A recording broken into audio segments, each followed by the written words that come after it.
tutti e benvenuti, se questa è la prima volta che capitate sul mio canale, o bentornati. In questa lezione vedremo i falsi alterati in italiano, che sono nomi che sembrano dal punto di vista della grafia alterati, ma che in realtà non lo sono. E poi vedremo anche i suffissi attenuativi, vale a dire suffissi che a differenza dei suffissi alterati modificano in realtà il significato della parola.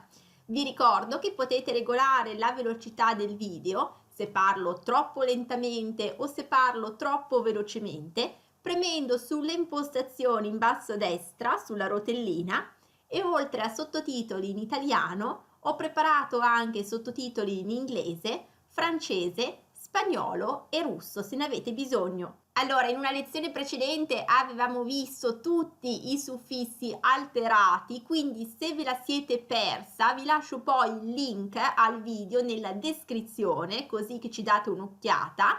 Ma qui vedremo proprio i falsi alterati che sono, dicevo, dei nomi che dal punto di vista grafico, della grafia, sembrano alterati, ma in realtà non lo sono e non sono assolutamente legati, diciamo, alla radice, alla parola originaria o primitiva, così che appunto come sembrerebbe. Quindi vediamo un po' alcuni di questi falsi alterati. Per esempio lampone. Lampone in realtà è questo frutto qui e non c'entra assolutamente niente con lampo, che invece è il fenomeno appunto atmosferico, meteorologico, no? Durante il temporale. Quindi lampone non è l'accrescitivo di lampo, ok? Abbiamo poi tacchino, che è questo animale qui in realtà non è il diminutivo di tacco, la parte della scarpa, ok, rialzata, quindi del tacco, quindi tacco e tacchino non c'entrano niente, d'accordo? Abbiamo poi mattone e dite, oh, mattone deve essere magari l'accrescitivo di matto se una persona è molto matta, d'accordo? Invece no, il mattone, questo è, diciamo, questo tipo di costruzione, insomma, questo sì, che lo utilizziamo appunto per costruire le case, il mattone, per esempio. Abbiamo poi la focaccia che conoscete tutti, ovviamente, ecco, dal punto di vista grafico sembra un dispregiativo dell'animale foca, ok? Della foca, ma in realtà ovviamente non sono per niente correlate.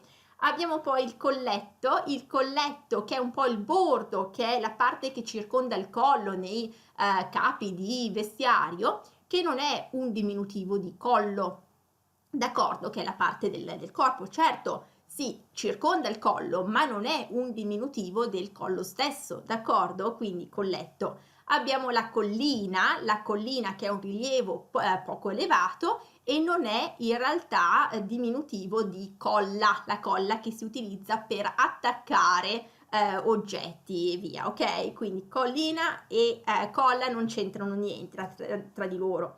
Abbiamo poi cerotto. Cos'è il cerotto? Il cerotto è questo diciamo medicamento che utilizziamo quando abbiamo una ferita, per esempio, che è adesivo e quindi si pone sulla ferita, si attacca, d'accordo? E quindi ci permette poi di non continuare a sanguinare. Quindi il cerotto non c'entra niente con cero, quindi non è l'accrescitivo di cero, che invece è un sinonimo per dire candela, d'accordo? Quindi cerotto e cero. Però ecco, sono piuttosto divertenti, ecco, possibilmente ovviamente sapete che tutti questi nomi non sono in realtà, non sono accrescitivi o diminutivi di altri nomi, ma vedete proprio dal punto di vista grafico che sembrerebbe che contengano questi suffissi, giusto, alterati. E poi abbiamo il montone per esempio, questo animale qui, che non c'entra niente col monte come sinonimo di montagna, d'accordo? Quindi montone e monte. Abbiamo poi il torrone che conoscerete come questo dolce qui a base di mandorle, di zucchero, ecco in realtà il torrone, e non è l'accrescitivo assolutamente di torre, d'accordo? E infine anche il mulino che è questo qui, il mulino, non è l'accrescitivo, non è il diminutivo di mulo, che invece sinonimo di asino, d'accordo? Allora, adesso vediamo un po' i suffissi attenuativi. Avevamo visto nella nostra lezione sui nomi alterati tutti i suffissi alterati, appunto, e come non modificano in realtà il significato della parola, ma comunicano una sfumatura, semplicemente una sfumatura un po' diversa. Quindi se il suffisso è diminutivo, allora comunichiamo l'idea di piccolezza. Se invece è accrescitivo, comunichiamo l'idea di grandezza. Se è vezzeggiativo, comunichiamo l'idea di affetto, di simpatia. E se è dispregiativo o peggiorativo, comunichiamo l'idea di disprezzo, di antipatia e un giudizio negativo. Quindi, per esempio, se diciamo casa, casa abbiamo casina, che è piccolina, una piccola casa, casona, l'accrescitivo, una grande casa, casuccia, che può essere un vezzeggiativo, una cara casa che ci sta a cuore, e casaccia invece è un dispregiativo, quindi, d'accordo?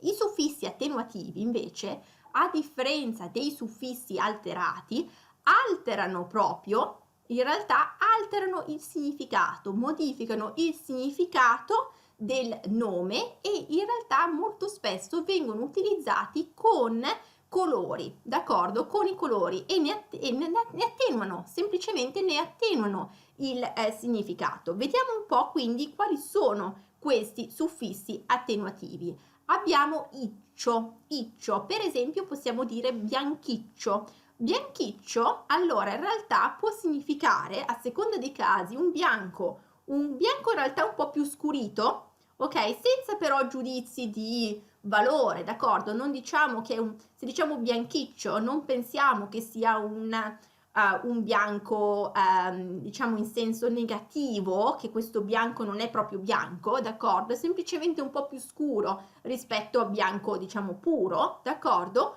Oppure, però, ecco, a seconda anche del nostro tono della voce, può essere un bianco un po' brutto, d'accordo? Quindi non del tutto pulito, quindi non puro e anche un po' insignificante. Quindi qui sta proprio come, quando e in che contesto lo utilizziamo questo bianchiccio, ok? Stessa cosa per rossiccio. Rossiccio, se diciamo rossiccio, ne attenua il significato qui, e non è un rosso anche qui molto brillante, diciamo, è un rosso che ha una, come dire, un tono cromatico un pochino più chiaro rispetto al rosso, d'accordo? In genere sono tonalità piuttosto chiare, d'accordo? E non ben definite, quindi un po' approssimativo anche, ok? E poi abbiamo giallo, gialliccio e verde, verdiccio. Sono altri esempi in cui possiamo utilizzare questo suffisso attenuativo iccio. Un altro poi suffisso attenuativo è igno, che aggiungiamo anche qui, il giallo diventa gialligno, oppure nero, nerigno. Lo utilizziamo anche per azzurro, azzurrigno, e comunica ancora una volta l'approssimazione proprio del colore, va bene? Va bene. E poi anche l'impurità del colore. È usato poi con certi aggettivi che comunicano anche il senso del gusto. Per esempio, se diciamo aspro, asprigno quindi è qualcosa, è per un sapore che tende all'aspro, d'accordo? Oppure anche dolce, dolcigno, quindi un sapore che tende al dolce ma non molto gradevole. E poi abbiamo il suffisso astro, che se vi ricordate dalla lezione sugli alterati, in realtà astro può anche essere un suffisso alterato dispregiativo, ma qui se lo utilizziamo con i nomi. Per esempio, dicevo medico, medicastro, poeta, poetastro, vi ricordate da quella lezione, o politico, politicastro?